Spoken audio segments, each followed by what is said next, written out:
Magandang umaga po sa lahat ng mga taga-subaybay ng programang Bread of Life.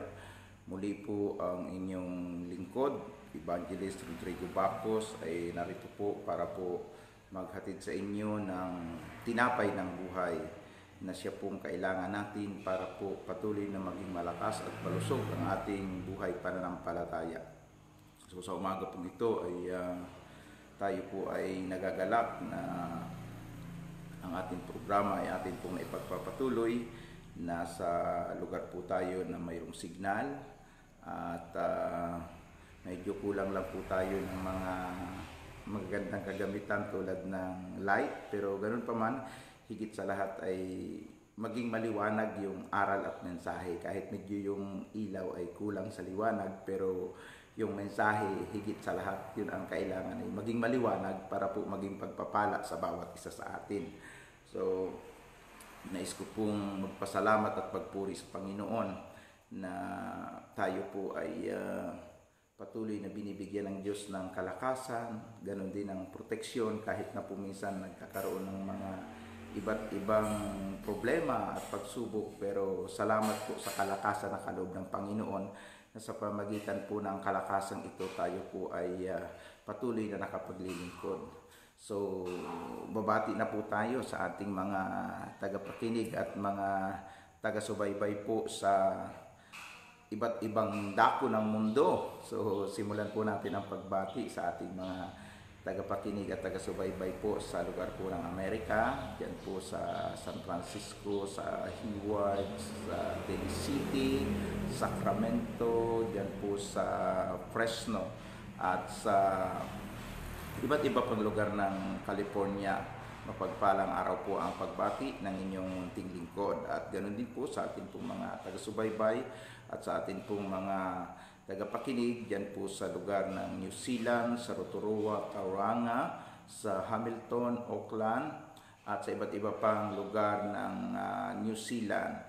Ganon din po sa lugar po ng Canada, may mga tagapakinig din po tayo dyan sa Vancouver at sa iba't iba pang lugar ng Canada. Magandang araw sa inyong lahat at sa ating mga taga-subaybay po sa lugar po ng Cyprus, Australia, ganon din po sa Singapore, sa China, sa Madrid, Spain, meron din po tayo dyan tagapakinig.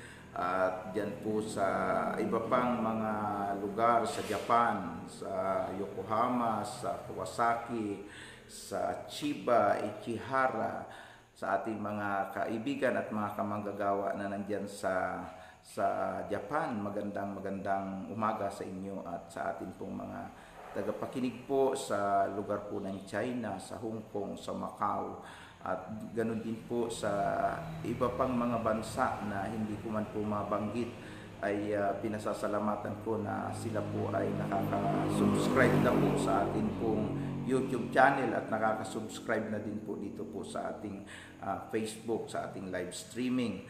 At batiin din po natin higit sa lahat ang ating mga minamahal na mga kamanggagawa dito po sa ating minamahal na bansang Pilipinas, ang iba't ibang ministry na nakaka-tune in po sa atin pong live streaming. Sa ministry po ng Shalom sa pangunguna ni Reverend Father Archie Giriba, na ito po ay napakalawak ng ministry ito at marami pong lugar ang nararating, naaabot ng ministry ito. So sa mga kaibigan at kamanggagawa natin dyan sa Baguio City, yan po sa Calabarzon area, sa atin pong mga mahal na mga kaibigang pastor, si Pastor Melo, diyan sa Pateros, nandyan po yung aking anak at yung aking asawa. Kasama ko na rin kung binabati sila ng isang magandang umaga. At ganoon din yung ating mga tagapakinig diyan po sa Pasig, sa Jesus the Rock of Salvation, sa pangunguna ni Pastor Rafael. Magandang umaga sa inyo at sa lahat po ng ating mga tagapakinig sa Jesus the Answer Church sa Paranaque. Magandang umaga at sa atin pong mga tagapakinig din po sa iba pang mga lugar ng Luzon, diyan po sa Pangasinan, Sister Malo sa Binalunan, at diyan sa Manawag, sila Bishop diyan sa Gawinit at ang kanyang mga miyembro at ganon din po ang ating mga tagapakinig po diyan po sa lugar po ng iba't iba pang lugar ng Pangasinan. Okay, siyempre, minsan lagi ko nakakalimutan sarili kong lugar dito sa Camarines Norte, sa mga taga-Dait, dito po sa mga taga-Labo, sa iba-ibang church. So, tayo po ngayon ay nandito sa isang pastor ng City of Praise, Labo, o tinawag nilang COPA, at tayo po ay pansamantalang nanunuluyan dito, pero pribilehiyo na tayo po ay nakapag-minister po doon po sa kahapon sa lugar ng Malakbang at doon po sa may bandang Tamiisan, sako pa rin po yun ang Labo sa mga nitibo at hindi naman po lahat native, marami din po yung mga hindi nitibo, pero mix po yung fellowship doon sa isang maliit na simbahan. At ganoon din po, ako po ay bumabati sa atin pong mga taga-subaybay diyan po sa Masbate City, sa pangunguna ni Pastor Ronnie Halo, sa Masbate All for Jesus, at sa mga kaibigan natin diyan sa Aroroy sa pangunguna ni Billy Kilario, ang diis po ng Assemblies of God diyan sa Masbate. At batiin din po natin ang ating mga tagapakinig diyan po sa Victory Church sa pangunguna ni Pastor Roel Sarco, sila Pastor Erning Baing, binabati po natin. At ganoon din po, bumati po tayo sa lugar po ng Mindanao, mula po sa Davao City. Nandyan po ang aking pinsan, Ana Leonor Entrena. Siya pong founder ng Majesty Church. At ito po ay maraming extension o daughter church po sa Davao Oriental. So batiin po natin sila sa ngalan ng ating Panginoon. At ganoon din po ang ating mga tagapakinig yan po sa Davao del Norte, Davao del Sur, Davao Occidental. Pagpalain po kayo ng Panginoon. At sa iba pang lugar, yan po sa Camintanawan, sa General Santos City, si Pastora Fe Camacho, ating kamanggagawa po yan dyan sa Jensan, at sila Pastor Fedad, at ang iba pa nating Sister Lian Omega, Brother Andy Omega, at ang iba't ibang mga kaibigan at kapatiran natin dyan po sa Assemblies of God Church. Pagpalain kayo ng Panginoon. Sa mga taga lugar po ng Sarangani Province, sa lugar po ng Sultan Kudarat, sila James Gamaw, sila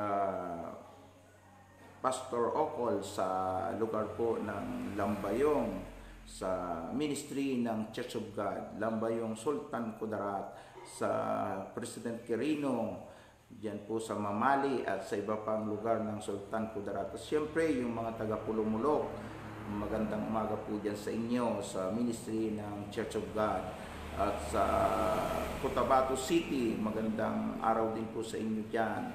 At sa iba pang mga lugar dyan sa Mindanao, sa Compostela Valley, sa lugar po ng Butuan City, dyan po sa Surigao, hanggang po sa Dinagat Island, mayroon po tayong tagapakinig. Magandang umaga sa inyo, mga mahal kong mga kaibigan at kamanggagawa kay Kristo, mga kapatiran. Sa iba pang mga tagapakinig po natin dito po sa lugar po ng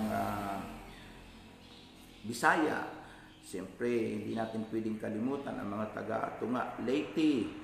So, andyan si Pastor Jack, si Sister Wena, at ang ministry na kanilang pinangangasiwaan. Magandang umaga sa inyo dyan, maayong buntag. At sa mga taga-Ormoc, sa ministry ni Pastor Lasaga, Assemblies of God Church, sa lahat po ng mga taga Samar, taga Cebu, sa Negros, sa iba't iba pang lugar na nakakapagbukas ng live streaming na ito o nakakapanood po kayo. Pagpalain po tayo ng Diyos. Salamat po na sa umagang ito muli po tayo magsasama-sama para po muling magsalo-salo sa mabuting balita mula sa salita ng ating Panginoon. To God be the glory. At ngayon ay tayo po ay tatalakay po ng isang paksa na kung saan ay ating pag-uusapan. Yun pong patungkol sa kahalagahan ng pakikipag-isa kay Kristo at ano itong sinasabi na ating nabanggit kahapon, yung aklat ng mga taga-Roma, Roma 8:1, na ang sabi doon, ang lahat ng nakipag-isa kay Kristo ay wala ng hatol pa. So, sino itong tao na nakipag-isa kay Kristo na sinabi po na wala ng anumang hatol pa? So, siyempre po, hindi natin pwedeng kaligtaan ito pong 2 Corinthians sa lahat ng mga Kristiyano. Ito ay ating memory verse. Pero sa mga hindi pa malalim sa pagka-Kristiyano, minsan hindi nila alam ang talatang ito o kung alaman nila ay hindi po nila naintindihan ang tunay na kahulugan. Yan. So, tayo po ngayon ay bumasa sa 2 Corinthians 5:17 ang sabi diyan. Kaya't kung nakipag-isa na kay Kristo ang isang tao, isa na siyang bagong nilalang, wala na ang dati niyang pagkatao, sa halip ito'y napalitan na ng bago. Yan, purihin ang Panginoon. Tayo po ay manalangin. Mabiyaya, mapagmahal na Diyos, Ama naming makapangyarihan sa lahat, sa umaga pong ito. Salamat po sa bahagi ng kasulatan na aming pagsasaluhan. Salamat po na buhat sa bahagi ito ng kasulatan, ikaw po ay magbibigay ng makapangyarihang mensahe at aral na siya pong magiging inspirasyon namin para po patuloy kaming makapamuhay bilang isang Kristiyano. Dalangin ko po na yung bukas na espiritu, bukas na isipan, ilagay po ninyo sa bawat isa at maintindihan po namin kung ano ang mensahe na gusto mong iparating. Lord, salamat din po sa wisdom, sa knowledge, sa power and anointing na iyong pinagkakalob sa iyong lingkod para po patuloy na magdala ng iyong salita ng mabuting balita sa lahat ng mga tagapakinig, makakapakinig at sa lahat ng makakapanood ng live streaming na ito. Pagpalain niyo po ang bawat isa sa ngalan po ni Jesus. Ito po ang aming panalangin. Amen and amen and amen. To God be the glory. Hallelujah.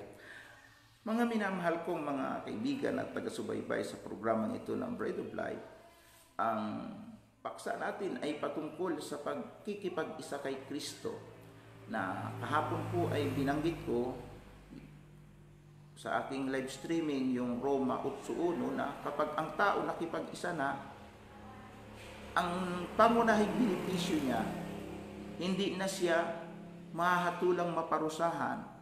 Hindi na babasahin o babanggitin ang mga nagawa niyang kasalanan mula nang siya'y magkaisip, lumaki, nagkaroon ng kasampatang gulang. Ano mang mga pagkukulat, pagkakamali niya nang siya ay magbalik loob sa Panginoon, tinanggap niya si Kristo, siya po ay masasabi nating nakipag-isa kay Kristo. Yung salitang nakipag-isa ay para po bang halimbawa yung isang babae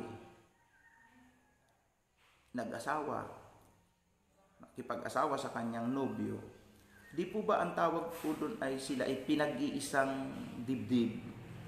Bagamat sila'y dalawa, sila ay tatawagin ng isa, sapagkat ang babae nakipag-isa sa kasintahang lalaki at ang kasintahang lalaki nakipag-isa na doon sa kanyang pinakasalang asawang babae. Kaya bagamat sila'y dalawa, sila na po ay iisa.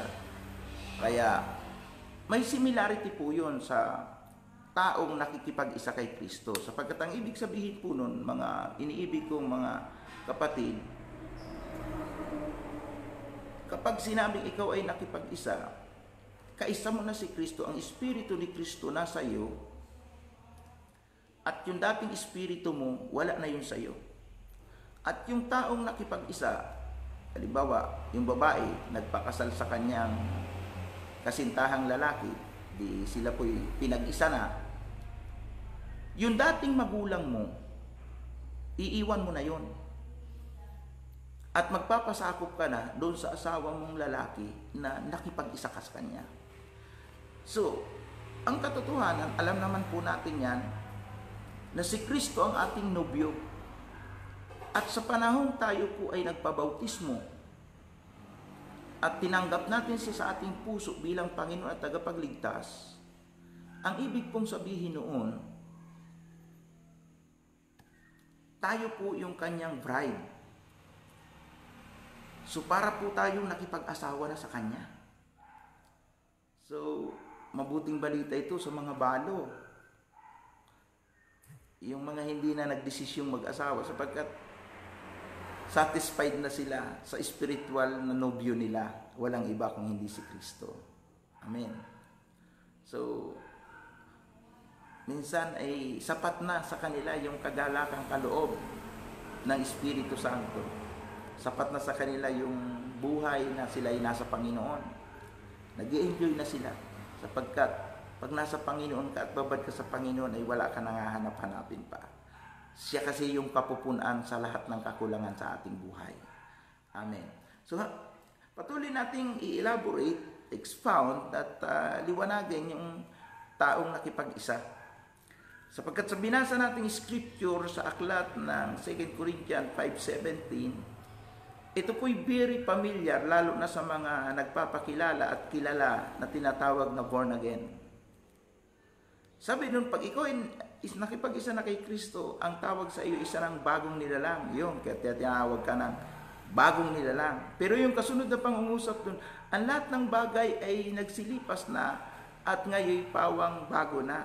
Yan. Klaruhin po natin itong talatang ito sapagkat marami pong tao na kulang ang pagkaintindi dito. Ang akala po nila, ang born again, ay isang sekta o relihiyon na sinasalihan. Mali po tayo dyan. Mali po kayo dyan. Bakit po? Ang born again ay hindi sekta, organisasyon na sinasalihan, minimiyembruhan. Kundi ito po ay karanasan ng isang tao na nakipag-ugnayan kay Kristo, na tumanggap kay Kristo, nakipag-isa kay Kristo. Kapag ikaw'y nakipag-isa na kay Kristo, ang Espiritu ni Kristo ay nasa iyo at ikaw ay na kay Kristo na, ikaw ay tatawaging isang bagong nilalang, born again. Bakit po? Dahil po, ang lahat ng mga bagay nagsilipas na ang ibig sabihin, nababago na yung dati mong pagkatao. Nawawala na yun. Ano ba yung dati nating pagkatao? Siyempre, yung kalikasan natin o yung tinatawag na simple nature natin na isang makasalanan. Yung dating espiritong nasa iyo, nakaisa mo, na espiritu ng sanlibutan ito, na iyon ang kumukontrol sa iyo, yun ang sumasakop sa pagkatao mo. Pag nakipag-isa kay Kristo, nakipag-break ka na doon. At yung espiritu na ni Kristo ngayon ang nasa iyo, at dahil espiritu na ni Kristo ang nasa iyo, ang banal na espiritu, ito yung gumagawa ng pagbabago sa tao. Hindi po relihiyon, organisasyon o samahan ang pwedeng magbago sa tao. Yan po ang pagkakamali ng marami na akala nila nasa samahan ang pagbabago. Hindi ho, maraming tao lumipat ng sekta, lumipat ng organization, lumipat ng relihiyon, pero yun pa din yung pagkatao niya. Hindi na born again. Kaya hindi po batayan, lalo na pagdating po sa kaligtasan, yun pong pagsali sa isang samahan at organization. Salamat po sa mga organization na talagang nandun si Kristo, kumikilos si Kristo, at nakikita yung mga tao na talagang nabago. Pero hindi naman po ito assurance, makikiisa na ako, sasama na ako dyan, para wala na akong hatol pa pagdating ng araw. So, kahit sumama ka at pagpalipat-lipat ka pa ng kung ano-anong samahan at organisasyon, may mga tao kung hindi kontento sa isang sekta, sa isang samahan, lipat na naman sa kabila, nakakita ng hindi maganda, mayroon siyang hindi nagustuhan, lipat na naman, at tapos mayroon na naman siyang hindi nagustuhan doon, lipat na naman. Kaya may mga Kristiyano palipat-lipat, parang tipaklong na talon ng talon kung saan-saan. Yun po ay pagiging immature po yun Hindi ka talaga malago. Hindi ho kasi nasa samahan minsan ang diferensya, minsan mismong nandun sa tao. Kahit anong samahan ang puntahan mo, lahat yan may kapintasan. Ang perfect lang talaga si Kristo. Ngayon, kung si Kristo nasa iyo na, nakipag-isa ka na sa Kanya at yung Espiritu niya ang naghahari na sa iyong puso, yun yung nagbabago. Yun ang nagbibigay ng bagong buhay sa atin, hindi yung organisasyon. Kasangkapan lang yun ng Panginoon para maiparating sa atin ang mensahe patungkol sa kaligtasan, patungkol sa pagbabago at patungkol sa pagiging born again. So alam po ninyo, ito pong pangunahing requirements kapag po tayo ay nakipag-isa kay Kristo. Dapat malinaw po sa atin. Una po, ang taong nakipag-isa kay Kristo, siya po ay nagiging born again. Kaya kung sasabihin ng isang tao, ay ayaw kong mag-born again, ay para mo na din sinabing, ayaw kong makipag-isa kay Kristo. At kung ayaw mong makipag-isa kay Kristo, hindi ka mag-born again. Sapagkat ang nabuborn again lang ay yung nakipag-isa kay Kristo. Tama ba? Hallelujah! Dapat maliwanag ho sa atin yan. Hindi dahil ikaw sumama sa isang samahan, ay pwede kang maging born again. Sapagkat ang pagiging born again ay nararanasan ng isang tao kapag ang Espiritu ni Kristo ay tinanggap na niya at nasa kanya na. Kaya nga, sa aral ng pagiging born again, kung titingnan po natin ang aklat ng Juan, chapter 3, at dito po ay makikita po natin na mayroong isang taong matalino nagtanong sa ating Panginoong Hesus, paano daw ba talaga magmamana ang isang tao ng kaharian ng Diyos o paano makakapasok sa kaharian ng Diyos? Okay, basahin po natin ang mga bahagi ito ng kasulatan. May isang Pariseo na nagngangalang Nicodemo na pinuno ng mga Hudyo. Isang gabi pumunta siya kay Jesus at sinabi, Rabi, ibig sabihin po niyan, Guro, nalalaman po namin kayo'y isang tagapagturong mula sa Diyos, sapagkat walang makagagawa ng mga himalang ginagawa ninyo kung wala sa inyo ang Diyos. Sumagot si Jesus, tandaan mo, ang sinasabi kong ito, malibang ipanganak na muli ang isang tao, hindi niya makikita ang paghahari ng Diyos.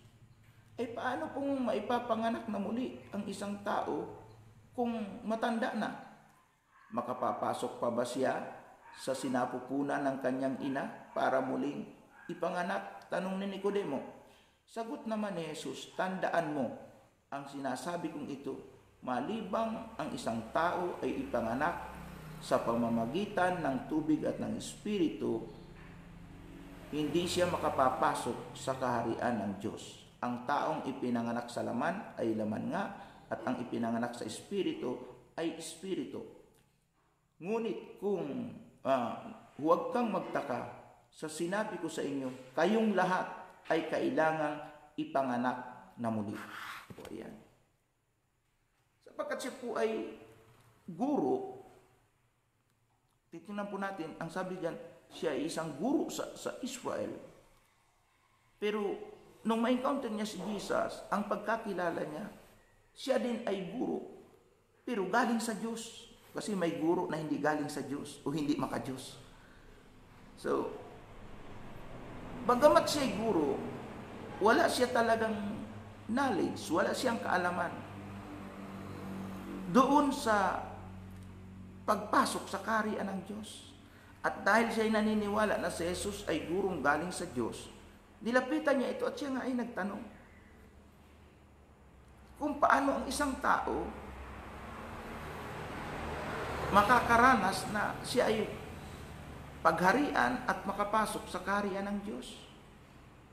Kaya nga sabi ni Jesus, tandaan mo, kailangan mong ipanganak na muli. Ibig sabihin, isa sa qualification nung taong hindi nahahatulan sa impyerno, nung taong papasok sa kaharian ng Diyos, yung taong mamumuhay na kasama ni Kristo doon sa kalangitan, isa pa lang yung magkaroon ng tinatawag na kapanganakang muli. Ito pong kapanganakang muli ay hindi masyadong naintindihan ni Nicodemo. Ay paano kung matanda na? Paano siya ipapanganak na muli?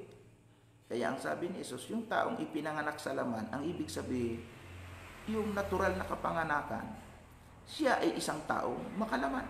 Kapag siya ipinanganak sa laman. Kaya kailangan mong ipanganak sa Espiritu. Ang ibig sabihin, spiritual na kapanganakan. So lahat ng tao, sabi niya, kailangan ipanganak na muli o kailangan magkaroon ng tinatawag na spiritual na kapanganakan. Na yung spiritual na kapanganakan na yun yung sinasabi ko, na yung tao pag ipinanganak dito, ang tinataglan niyang espiritu ay espiritong makasanlibutan na kailangang mapalitan yun at mapapalitan lang yun pag ang tao nakipag-isa kay Kristo dahil ang espiritu ni Kristo ay isa sa kanya at pag ang espiritu ni Kristo ay sumakanya, magiging siyang bagong tao. Kaya ang tawag doon, born again. Bagong tao, may bagong espiritu galing kay Kristo. Yun ay pangunahing requirements. At pag ang tao may bagong espiritu, espiritong galing kay Kristo, ang sabi po ng mga kasunod na talata ng 2 Corinthians 5:17, nagsilipas o nawawala ang mga dating bagay. Ang tinutukoy po doon, yung mga bagay-bagay na hindi maganda, mga bagay-bagay na hindi mabuti, mga bagay-bagay na makasanlibutan, lahat ng yan daw po ay mababago, mawawala. At mabubuksan ngayon ang mga bagong bagay sa kanya o magsisimula siya sa mga bagong bagay na ito po ay may kaugnayan na kay Kristo dahil ang Espiritu ni Kristo ay nasa kanya, kaya mamumuhay na siya alinsunod na sa kalooban ni Kristo. Amen. So hindi naman po masyado sigurong mahirap intindihin yung aking ipinaliliwanag sa inyo. So pag tayo po ay mayroon ng bagong espiritu, tayo po ay born again na, doon po nagsisimula yung tinatawag na bagong buhay. Ayan, bagong buhay. I-check natin mabuti ngayon, ano po yung bagong buhay na sinasabi sa banal na kasulatan. O sanggunian na po natin si Apostol Pablo tungkol sa bagay na ito para po maging klaro sa atin kung ano yung tao na mayroong bagong buhay at paano natin sila makikilala, ano ang ating mga batayan na ang tao talaga born again at yan ay hindi na mahatulan at wala na sa paghatol, yan ay totoong na kay Kristo na at siya talaga ay qualified na tumira doon sa bagong langit at bagong lupa. Dahil isa po sa requirements, pagpapasok ka sa bagong langit at bagong lupa, na bago ka, may bago kang espiritu, born again ka. Ayan. Tingnan po natin mula po sa talatang 17 ng Efeso 4. Basahin po natin ito. Hanggang sa mga panghuling talata ng chapter na ito. Sabi dito, sa ngalan ng Panginoon, binababalaan ko kayo, huwag na kayong mamuhay tulad ng mga hindi sumasampalataya. Walang kabuluhan ang kanilang iniisip. O yung hindi daw sumasampalataya, walang kabuluhan ang iniisip. Ibig sabihin, pag hindi born again, hindi pa nakipag-isa kay Kristo, ang kaisipan nila walang kabuluhan. Yung takbo ng isip nila, walang kabuluhan. Verse 18, at wala silang pangunawa, sumahira po silang makaunawa. Dahil sa kanilang kamangmangan at katigasan ng ulo. O yung mga hindi pa na born again, matigas daw po ang ulo at mga tinawag sa Biblia na mangmang. Wala silang bahagi sa buhay na kaloob ng Diyos.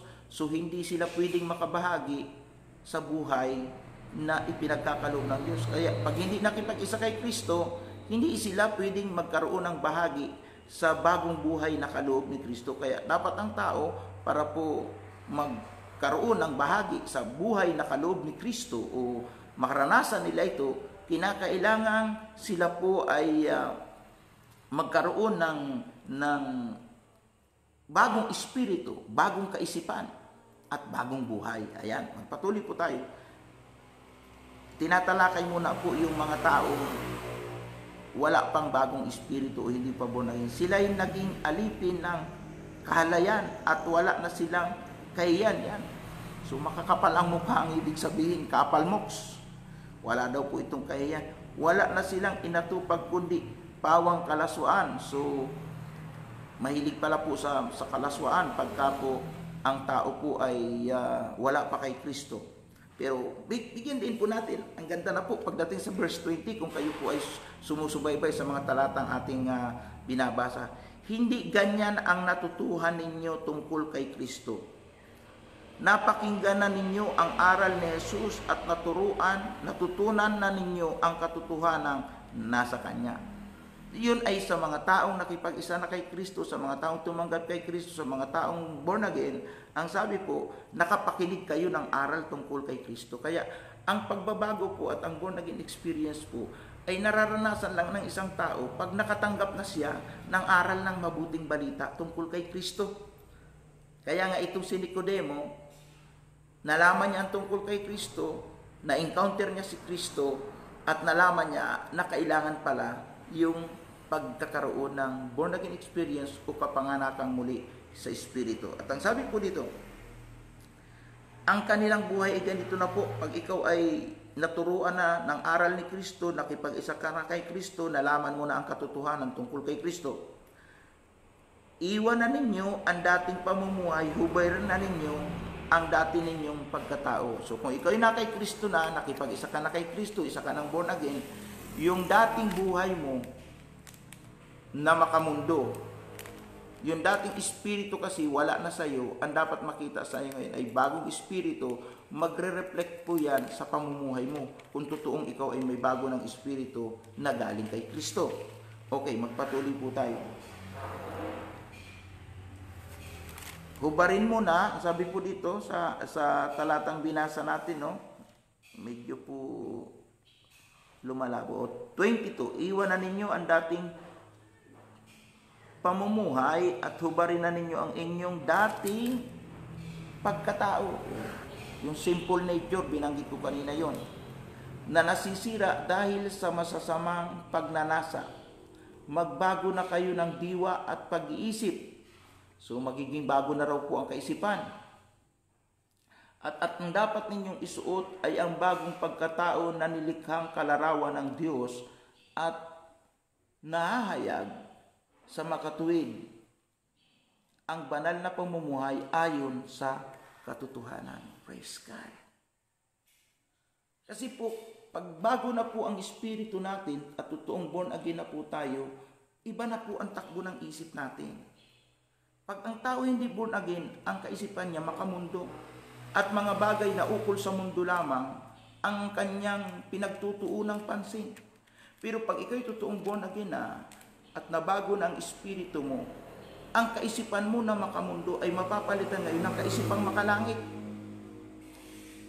Na si Apostol Pablo din mismo ay may sinabi, babalikan po natin mamaya yan, dadagdagan ko pa lang po sa paglilinaw itong itong ating pinag-uusapan sa sulat po ni Apostol Pablo sa aklat po ng mga taga-Kolosas, na ang sabi po naman dito sa sulat ni Pablo dito sa aklat ng Kolosas chapter 3, kung kayo po ay sumusubaybay at sumusunod po sa aking pong ginagawang pagtuturo at pangangaral sa inyo, sabi po dito sa Kolosas chapter 3, makikita po natin na ang bersikulong ito ay nagsasabi patungkol sa kaisipan ng tao na kay Kristo na. Sabi dito, yamang binuhay kayong muli o may bagong buhay na tayo kay Kristo. Ituunan ninyo ang inyong pag-iisip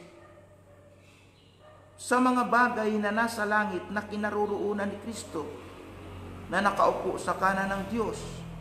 Ang mga bagay na panlangit ang isaisip ninyo, hindi ang mga bagay na panlupa. Ayan. Ang nagiging kaisipan na pala ng isang tao, pag totoong born again at nabago na siya, nawawala na yung tinatawag na pagka-materialistic. Yung pag-ibig niya sa mga bagay na makamundo, bagamat kailangan natin ang ang maraming bagay dito sa mundo habang tayo nabubuhay. Kaya lang po, hindi na po yan ang priority natin. Ang priority na natin ay ang mga bagay na makalangit, sapagkat maiintindihan mo at maunawaan mo na lahat tayo ay pansamantala lamang dito. Ang mundong ito na tinatahanan natin ay iiwan po natin. At sa lahat po ng mga tagapakinig, gusto kong sabihin sa inyong lahat, na iiwan natin ang lahat ng bagay sa mundong ito, tayo po ay lilipas dito. Sapagkat ang lahat ng nakay Kristo at nakipag-isa kay Kristo, hindi na ang mundong ito ang tunay na tirahan natin. Ang tunay na tirahan po natin ay inihanda ni Kristo doon sa langit. Kaya nga, ang focus mo dapat ay yung higit sa lahat, priority mo, ay yung bagay na makalangit, sapagkat yun ang tunay na tirahan natin. Marami po sa atin na talagang ginagawa ang lahat ng paraan para sa kasalukuyang tirahan dito sa mundo. Ang malungkot po nito, lahat po tayo ay lilipas at mawawala. Kaya nga, minsan ang gaganda ng pinagawang bahay natin, pero ang malungkot po niyan, maraming kwartong ipagawa, isang kwarto lang ang magagamit mo, at hindi mo magagamit yan ng mahabang panahon. Mabuti na yung umabot ka ng 100 taon. Para sa atin, ang 100 taon ay matagal na. Pero sa Diyos po, ang 100 taon ay kaunti lang po yan. Sapagkat ang 1,000 taon katumbas lang ng isang araw sa Kanya. Sabi ni Apostol Pedro sa 2 Pedro chapter 3 sa verse 8. Kaya po, yung 100 taon, kunting panahon lang po yan sa Panginoon.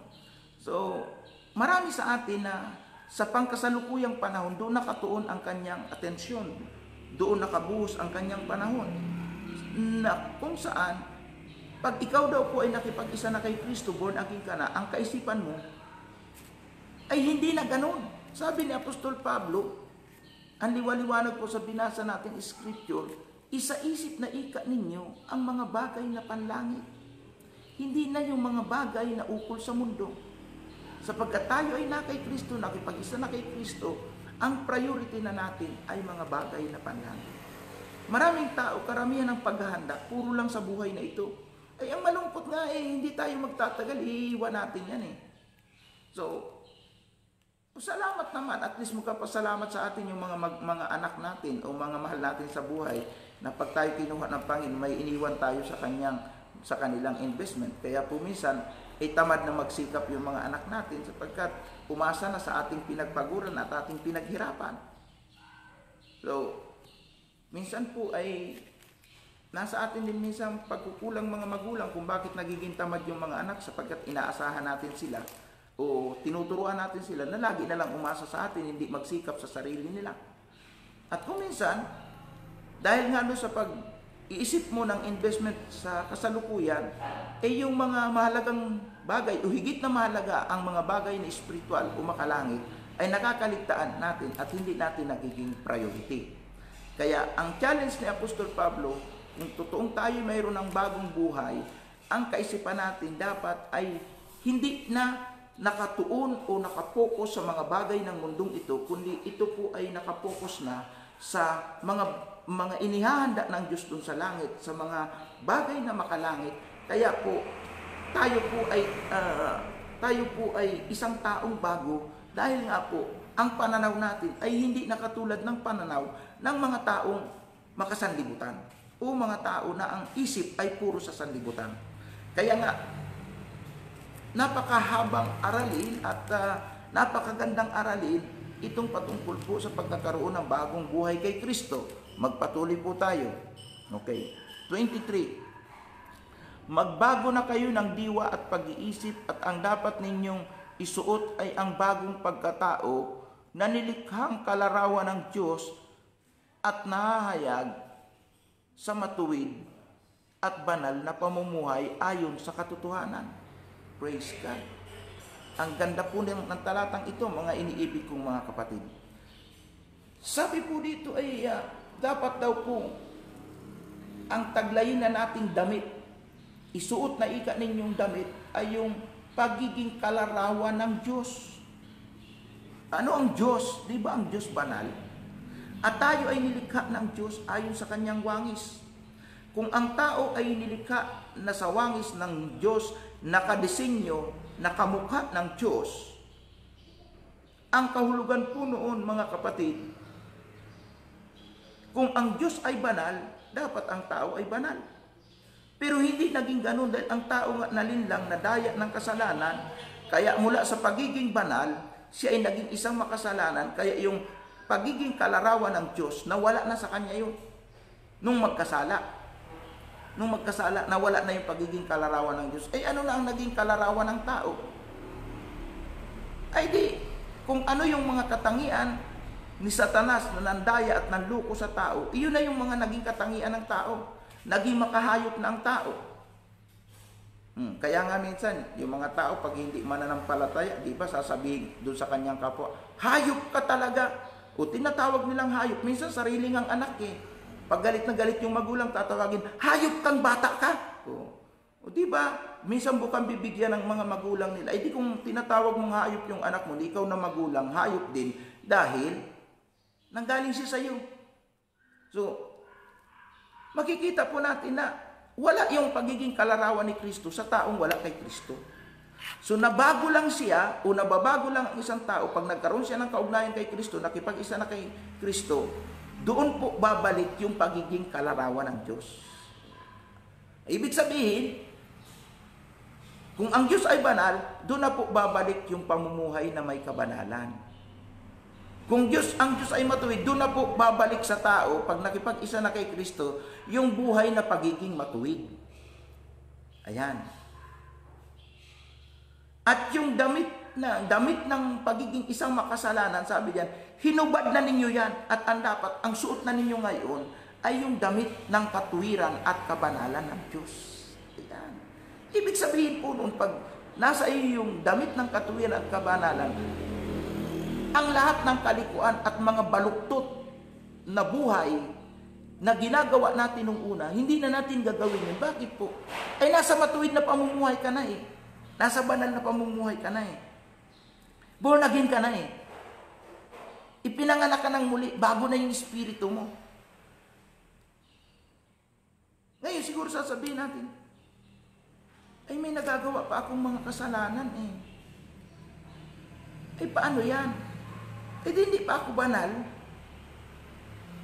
Eh nakakapagmura pa nga eh. Eh minsan eh nagagalit pa. Minsan eh may mga bagay na masasabi natin nababalikan yung mga dating hindi na dapat balikan. Nakakagawa pa ng pagkakamali. Ang tanong ay ganito. Accepted pa ba ako kay God kung ako'y nakakagawa ng pagkakamali at kasalanan? Yan po yung magandang pag-usapan po yan. Bakit po? Ito po yung katotohanan. Ang pagiging born again o kapanganakan muli ay mayroon pong process po yan. Tulad ng sanggol, pagkabagong panganak, ang ibig sabihin yan, baguhan ka pa lang, nakipag-ugnayan kay Kristo. Marami pa po ang mga diferensya. Kaya hindi ibig sabihin, nakipag-isa kay Kristo na born again na, perfect na, mali po yun.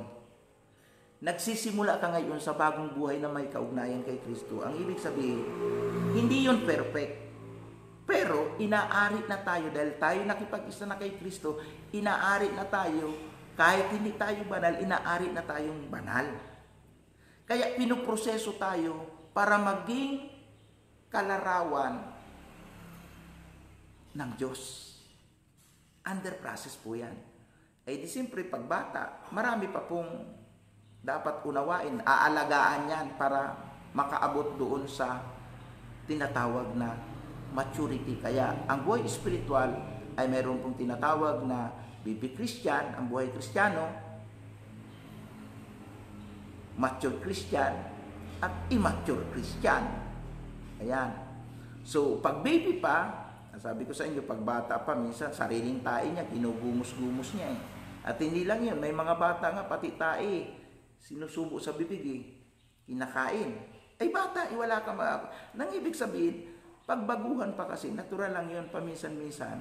Hindi nga paminsan-minsan talagang, hindi kaagad-agad talaga nababago.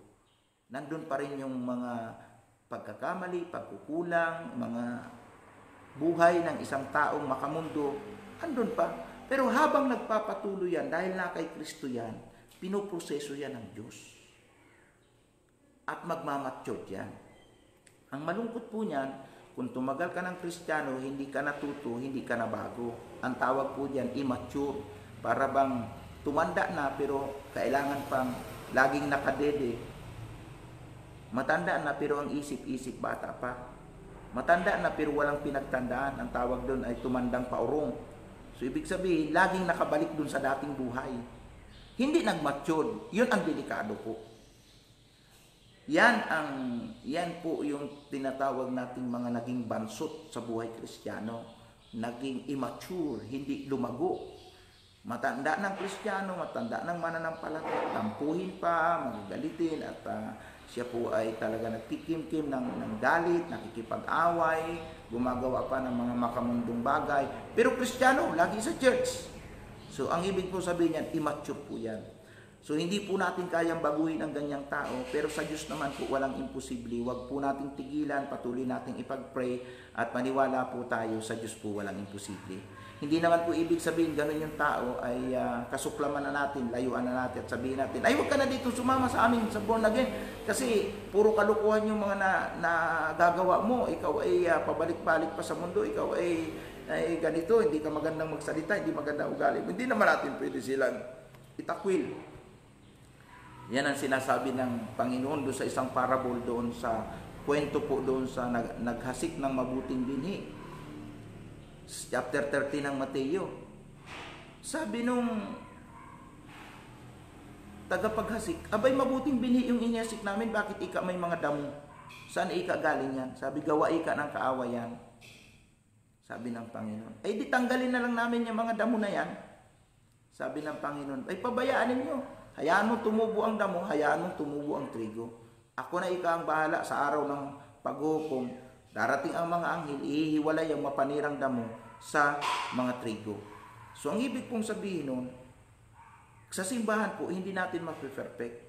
Mayroon po diyang mga damonyo, mga mapanirang tao, mga taong sira ang ulo, nakahalubilo yan.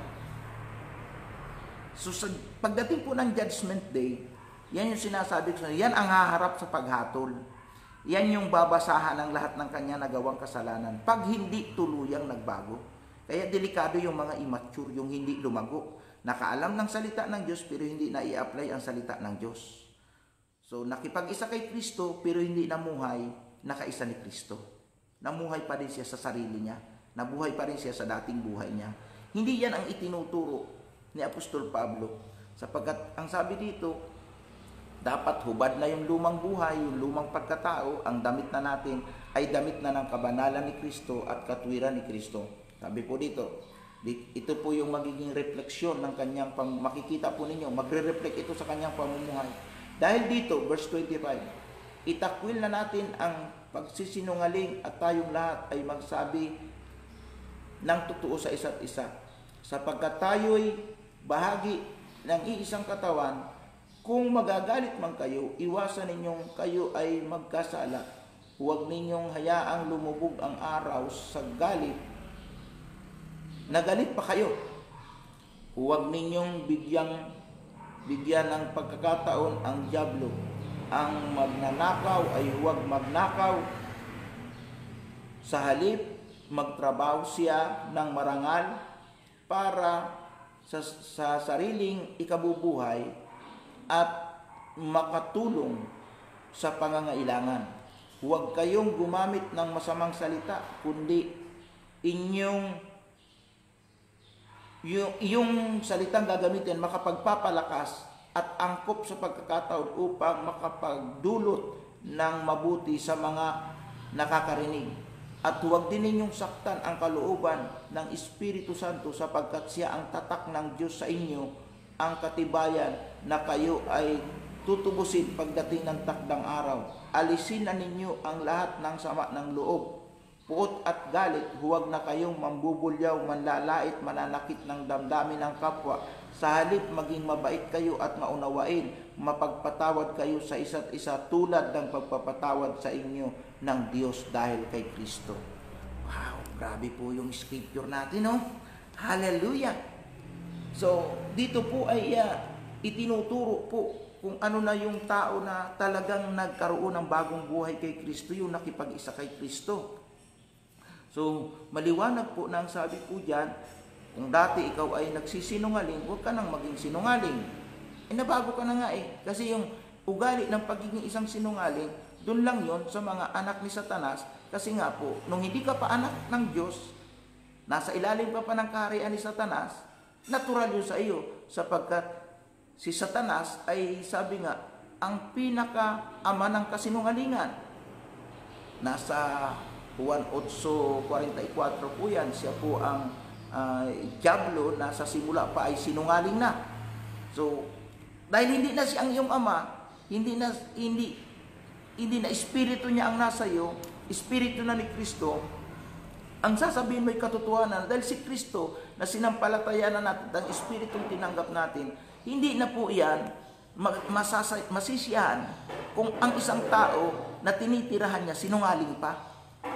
Kaya hindi nakakapagtaka pag ang tao, Kristiyano na tapos puro kasinungalingan pa siya, ay iiwanan ka ng banal na espiritu sapagkat hindi pwedeng tumira sa iyo ang espiritu ni Kristo kung ikaw ay puro pa kasinungalingan. Ayan. So, para po manatili sa atin ang Espiritu Santo, at ang totoo naman yan, hindi po siya talaga naglalabas-pasok sa atin. Na pag tayo nakagawa ng kasinungalingan, nakagawa tayo ng kasalanan, iniiwanan po tayo. Ang makikita po natin sa scripture na ito, siya po ay napipighati o nalulungkot. Kaya ang sabi diyan, huwag ninyong bigyan ng kalungkutan ang Espiritu Santo. Nasa verse 29, huwag kayong, sabi diyan, o tingnan po natin 30 pala, huwag ninyong saktan ang kalooban ng Espiritu Santo sapagkat siya ang tatak ng Diyos sa inyo. So nasasaktan ang kalooban ng Espiritu Santo, napipighati siya, nalulungkot siya. Pag yung taong tinitirhan niya, sinasabing born again kaisa ni Kristo pero sinungaling pa. Ayan. At hindi lang po yun, huwag na kayong magnakaw, kundi bagkus gamitin ninyo ang inyong kamay sa pagpapagal para kayo ay mayroong maipagkawang gawa o magamit para sa inyong personal na pangangailangan. So may mga tao kasi na yung pinaghirapan ng iba, yun ang kanilang inaasahan.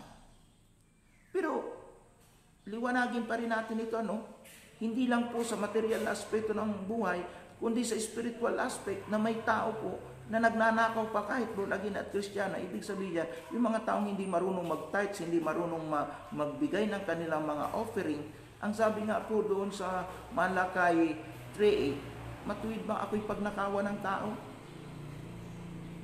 Oo, ako'y pinagnanakawan ninyo ng inyong mga ikapu o tithes at ang inyong mga handog kasama na yung mga offering. Kapag hindi tayo marunong magbigay para sa Diyos, ikaw ay nagnanakaw pa rin. At kabilang pa rin yan sa sinasabi dito ni Apostol Pablo na huwag kayong magnakaw. Kaya kung ikaw ay born again at espiritu na ni Kristo ang nasa iyo, wala ka ng love of money. Kasi pag hindi mo kayang ibigay ang iyong tithes, hindi mo kayang mag-love it, hindi mo kayang mag-offer, ang ibig sabihin niya, mas mahal mo yung pera kaysa sa Diyos. Kasi pag mahal mo ang Diyos, masusundin mo ang utos ng Diyos dahil bagong buhay na ang nasa iyo. Buhay na ni Kristo yung nasa iyo. Amen. Hindi na yung sarili mong kalooban na ng Diyos ang susundin mo. At mas mabibigat pa yung mga sinasabi sa mga sumunod na salita. Kung tayo man daw po ay magagalit, huwag nating ikimkim yung ating galit. Ang kalikasan natin, nung tayo ay nasa lumang buhay pa, o yung buhay natin ay hindi pa nakaugnay kay Kristo, pag tayo ay nagalit, kumukulo yung dugo natin pag nakikita natin yung taong kinagagalitan natin.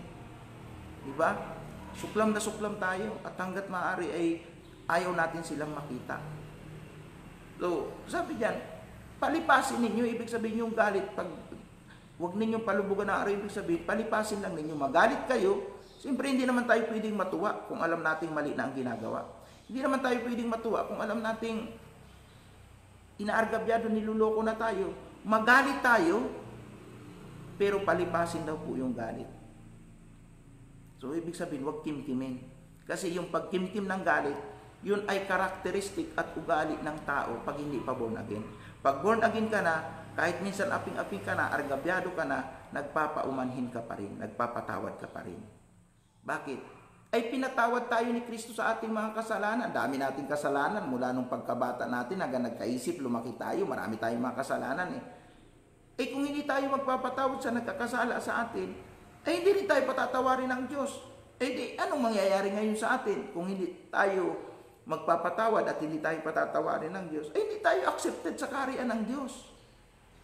Kaya, pag ikaw born again na, oo, magalit tayo, alam nating mali, alam nating hindi maganda, alam kung lalo na kung inargabyado, niloko tayo, nagagalit tayo, pero hindi tayo pwedeng magkimkim ng galit. Pagpapatawad, pagpapatawad, at pagpapatawad pa rin. At ang sabi nga dito, pag ikaw ay bago ng Espiritu mo, lahat ng makapagpapasaya sa Holy Spirit, makakapagpasaya sa Diyos, yun na ang gagawin natin. At lahat na ng ayaw ng Diyos, aayawan na natin. At kung ano yung gusto ng Diyos, yun na ang gagawin natin. Amen. Ipagpatuloy pa po natin ang mga bahagi na kasulatang binasa natin sa pagtatalakay ng bagong buhay na nakaugnay kay Kristo. Ito po. Sa halip ika, huwag na tayong mananakit ng damdamin ng ating kapwa. O sa 31 po, basahin natin ang verse 32. Alisin na ninyo ang lahat ng sama ng loob. O yan. Kaya hindi tayo pwedeng magkimkim ng galit at sama ng loob kung tayo po ay talagang nakipag-isa na kay Kristo at born again na tayo, bago na ang ating espiritu na ni Kristo ang nasa atin. Wala na tayo dapat sama ng loob o hindi na tayo nagkikimkim ng sama ng loob, puot at galit. Ayan. Kaya nga, yun ang pinaliliwanag ko sa inyo. Huwag na rin kayong mambubulyaw o manlalait. So, di ba may mga taong kalikasan na niya po pag nagagalit, bulyaw dito, bulyaw doon, sigaw dito, sigaw doon, at may kasama pang pagmumura. Oh. Eh sabi po dito, kung ikaw ay na kay Kristo na at bago na ang espiritu mo, born again ka na, nakipag-isa ka na kay Kristo, ang maliwanag pong sinasabi dito, huwag ka na nung dating ginagawa mong yun ng pambubulyaw. At siyempre, karaniwan yung mga tao pagka po mahilig mambulyaw, may kasama po yung panlalait. Oh, di ba? Sasabihin minsan, ay bobo ka talaga, tanga ka talaga, walang hiya ka talaga. Hindi ba ganun yung mga pambubulyaw, mga pagsisigaw, at may mga kasama pang hindi magagandang salita. Ang sabi po ng Biblia, ang ating binasa, huwag na tayo sa ganung klase ng pag-uugali. Kung talagang si Kristo'y nasa atin at ang Espiritu ni Kristo'y nasa atin na, bago na yung ating attitude. Kasi pag ang Espiritu ni Kristo nasa atin na, isa sa fruit ng Holy Spirit ay yung mayroon kang pagpipigil sa iyong sarili. Na kahit galit na galit ka na at nanggigigil ka na at gusto mo nang lamukusin yung mukha ng taong ng loko o ng argabyado sa iyo o taong nagbigay ng galit sa iyo, eh, magtitimpi ka pa rin. Bakit? Bago na yung Espiritu mo. Hindi na yun yung dating ugali mo. Kaya yung mga taong nandun pa sa ganong pamumuhay, aba, ay manalangin kayo sa Panginoon na tunay na mabago ang inyong puso at kaisipan at mawala na sa atin yung ganyang mga attitude. Ang liwanag po, oh. Basahin po ninyong mabuti ang Efeso. Mula pong verse 17 hanggang po verse 32. Ang liwanag po, huwag na kayong mangbubulyaw, manlalait, mananakit ng damdamin ng kapwa. 32. Sa halip, maging mabait kayo, maawain, mapagpatawad, tulad ng pagpatawad sa inyo ng Diyos dahil kay Kristo. Wow! So, ibig sabihin, abay, pagpasensyahan na lang natin yun, patawarin na lang natin kung gaano man kabigat yung kasalanan. Dahil pinatawad tayo ng Panginoon, patawarin din natin yung ating kapwa, lalo na kung hindi pa sila born again, hindi pa sila nakaunawa ng salita ng Diyos. Pero, huwag naman po tayong kumonsinti kung alam nating mali. So magalit po tayo sa kanilang gawang mali, sa kanilang mga hindi magandang ginawa, pero yung taong gumawa noon, huwag nating kasuklaman. Ipanalangin natin, nakahabagan sila ng Diyos, at kung paano tayong nabago, mabago din sila. At kung paano tayong naligtas, maligtas din sila. Amen? Kung paano tayong na-born again, ma-born again din sila. Habaan natin ang pangunawa. Kaya ang maging Kristiyano po, ang maging kaisa ni Kristo, ang maging born again po, ay hindi po madali, lalo na kung ikaw ay hindi handang magpabasag sa iyong lumang buhay. Lalo kung ikaw ay laging nandun sa dati mong buhay. Kaya mismong sarili mo, ipanalangin mo para ikaw ay maging karapat-dapat na kaysa ni Kristo. Kasi ang unang kalaban ng tao para magawa ang kalooban ng Diyos, yung sarili niya mismo. Kaya nga si Jesus mismo, nilagay niya sa panalangin na Ama namin, na sa ating pananalangin ay nandun nakapaloob. Masunod nawa ang kalooban mo kung paano sa langit, gayon din sa lupa. Kasi po, karamihan sa atin ang nasusunod sarili nating kalooban. Pag nasuklam ka, nanlait ka, nanakit ka ng damdamin ng kapwa mo, pinighati mo ang Espiritu Santo, hindi ka marunong magbigay ng para sa Panginoon, yan yung dating buhay mo. Ipanalangin mo mismo sarili mo. Labanan mo yung love of money, labanan mo yung katigasan ng ulo mo sa pagsunod sa Diyos, labanan mo yung likas na pagkatao mo, yung dating buhay mo. Kaya una mong kalaban para ikaw ay maging totoong kaisa ni Kristo, disipulo ni Kristo, totoong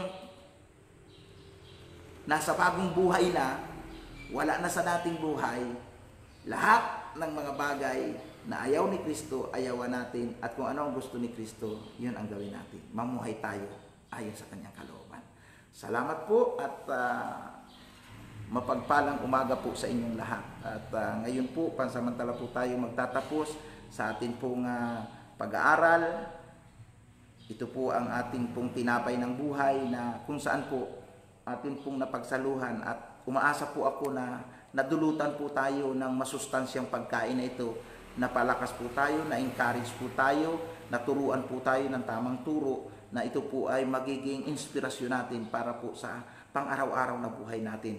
Kaya po, mula ngayon po ay ipapanalangin mismo natin sarili natin. Kasi minsan, ang hirap po, rebuke tayo ng rebuke sa pagkakamali ng iba, sarili natin, hindi natin nare-rebuke. Ipanalangin natin sarili natin na makapamuhay tayo alinsunod sa kalooban ng Diyos. Magawa natin yung kalooban ng Panginoon at hindi sarili nating kalooban. Makapamuhay tayo bilang kaisa ni Kristo, makapamuhay tayo bilang isang nilalang, makapamuhay tayo na tao na mayroong bagong espiritu, bagong kaisipan, bagong pananaw sa buhay. At pagpapatuloy ang ating pag-aaral na ito patungkol po sa bagong buhay na nakiisa kay Kristo, yung bagong buhay na nakaugnay kay Kristo. At maaaring sa mga susunod po, tatalakayin po natin ang taong nakipag-isa kay Kristo, ang tao pong bagong nilalang na mayroon na rin po siyang bagong pananampalataya, bagong pag-asa, bagong pangitain o vision sa kanyang buhay. So, masarap po itong pag-aaral na ito. Pagdating po kasi sa tinatawag na mga karakteristik ng isang taong papasok sa langit, yung taong wala ng hatol, talaga pong masinsinang pag-aaral po ang dapat gawin po natin dyan. Para nang sa gayon po ay talagang kumbaga sa pinapagandang kagamitan ay tayo po ay malihan ng husto para kuminis tayo, gumanda tayo. Amen. Sa harapan ng Panginoon. At ngayon po, pansamantala po tayo magtatapos at para po sa inyong mga prayer request at mga pangangailangan sa mga may sakit, tayo po ay mananalangin. Kasi ito pong programa po natin ay hindi lang po tayo nagsasalo-salo sa salita ng Diyos, kundi meron din po tayong ini-offer na panalangin at sama-samang panalangin. At yung lahat ng mga nakikisa at handang makisa ay maniwala tayo, magkakalayo man tayo, ang ating Diyos ay nakakakita sa atin na tayo po ay nagkakaisa. At maniwala po tayo, naririnig ng Diyos yung ating mga panalangin. Yan, kaya po, ano man yung pangangailangan natin, ilapit natin ngayon sa Panginoon. Lalo na po sa mga sakit at karamdaman, tayo po ay lumapit sa paanan ng Diyos. Mabiyaya, mapagmahal na Diyos, Ama naming makapangyarihan sa lahat. Itinataas ko po sa iyo ang mga prayer requests ng lahat ng aking mga tagapakinig, ng aking mga kapatiran, na kung sila man po ay mayroong mga relatives, katulad ni Sister Meleta na mayroon po siyang kamag-anak na nasa abroad na naging biktima ng coronavirus, di po namin kinalilimutan na isama sa panalangin ang taong yaon. malayo man siya, abutin mo siya ng iyong mapagpalang kamay, kahabagan po na nawa siya po ay makarecover at makauwi siyang ligtas sa kanyang pamilya at makapiling ng kanyang pamilya sa pangalan ni Jesus. At gayon din po ang isang prayer request ni Sister Love na kanya pong kapatid na si Genesel ay na biktima din ng virus. Sa pangalan ni Jesus, idinadalangin ko din ang kanyang tuloy-tuloy na pagaling. At ganoon din po, idinadalangin din po namin ang iba pang mga prayer request ng aking mga kapatiran na nasa iba't ibang lugar ngayon. Yung mga may sakit, anumang sakit yan, ipaghimalaan po ninyo sila na mabilis po silang gumaling. At isinasama ko na po sa panalangin ang aking asawa na bagong naoperahan, na nawa yung pain na nararamdaman niya ay mawala at mabilis na gumaling yung malaking operasyon na ginawa sa kanyang tiyan at yung tinanggal na tumor sa kanyang bituka, yung pinagtanggalan ay mabilis na humilom ito at bumalik ang dating sigla at lakas ng aking asawa. Kasama ko rin idinadalangin po yung iba pang mga sakit karamdaman ng aking mga tagapakinig. Hindi man nila na-send, hindi man nila nabanggit, pero nakikita mo, hipuin po ninyo ito, maging ito man ay sakit sa ulo, sakit sa puso, sakit sa baga, sakit sa dugo, ito man ay diabetes, ito man ay high blood, lahat ng uri ng sakit, sa mga ugat, sa mga kasukasuan, sakit sa buto, sakit sa tuhod, sakit sa paa, rayuma, arthritis, maging cancer man yan, lahat ng uri ng sakit na nasa katawang lupa ng bawat isa, na nais nila Panginoon na naroon ang iyong pagpapagaling, nais nilang maranasan ang iyong pagpapagaling, hipuin po ninyo ito sa pangalan ni Jesus. Receive your healing in Jesus' name. Maniwala ka na may Diyos na naghihimala.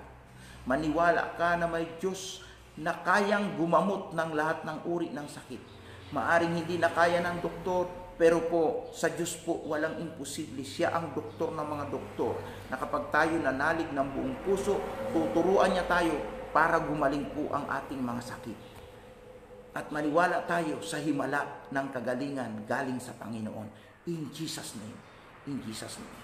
At gayon din po ang mga problema, maaring ito po ay sa pananalapi, kapos na kapos, marami pang mga pagkakautang na dapat bayaran. Tulungan po ninyo kami na kami po ay makahulagpos na po sa ganitong kalagayan. Maghimala po kayo sa buhay namin. I-provide po ninyo ang lahat ng kailangan namin. Ganun din po yung mga kapatid na mga nagpapaaral, mga walang pang tuition, mga kapatiran namin na talaga pong hirap na hirap sa buhay, pati pagkain, hindi nila alam kung saan kukunin. Lord, sa pangalan po ni Jesus, hinihingi ko po na iunat mong iyong mapagpalang kamay, abutin po ninyo ang bawat isa at katagpuin, tugunin kung anong pangangailangan mayroon sila. Hallelujah! Maghimala po kayo sa mga kapatirang ito at mapatunayan nila na ikaw na Diyos na dinadalanginan namin sa programang ito, buhay at makapangyarihan, at sa iyo po ay walang imposible. Salamat po, Ama, purihin ka. Yung mga nanghihina po sa pananampalataya, dalahin ko po, palakasin po ninyo sila, patuloy nyo silang i-encourage. At nawa po ay udyukan nyo sila na maglaan ng oras na sila po ay patuloy na makinig sa programa ng Bread of Life, na kung saan ito po yung ginagamit mo sa huling kapanahunan ito, lalo na sa panahon ng lockdown, upang abutin sila sa kanilang spiritual na pangangailangan para mapalakas at mapasigla ang kanilang buhay pananampalataya.